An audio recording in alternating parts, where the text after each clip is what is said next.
The curious case of the bike shed.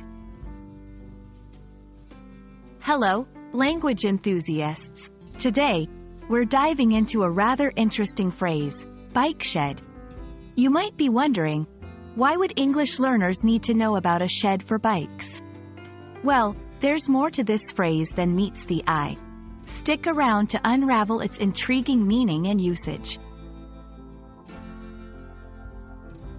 A bike shed is quite simply a structure, often small, where bicycles are stored to keep them safe from the weather and potential theft. Imagine a small shed in a backyard or a school where bikes are parked. That's a bike shed. Here's where it gets fascinating.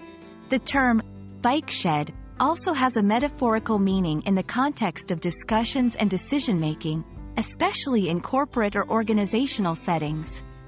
Bikeshedding, also known as the bike shed effect, refers to the tendency of people to spend disproportionate time and energy on trivial matters while neglecting more important issues. Why bike shed, you ask? Well, the term originates from an example where a committee responsible for approving building projects spends a lot of time discussing a trivial project, like a bike shed, because everyone can have an opinion on it. On the other hand, they might quickly approve a complex project, like a nuclear power plant, because it's too specialized for everyone to weigh in on. So, when someone says, "We're just bike shedding," they're pointing out that the group is focusing too much on minor details instead of the bigger picture.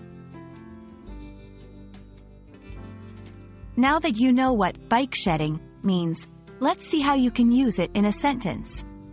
1. Our team meeting took 3 hours because we were bike shedding over the color of the app's logo instead of its functionality. 2. Let's avoid bike shedding and prioritize the main issues at hand. 3. The project was delayed because the committee was too busy bike shedding over small design changes. And there you have it. The next time you're in a meeting or a discussion and feel like everyone's spending too much time on minor details, you can impress them with your knowledge by using the term bike shedding. We hope you found this exploration of the bike shed phrase enlightening. Keep diving deep into the ocean of language, and until next time, happy learning!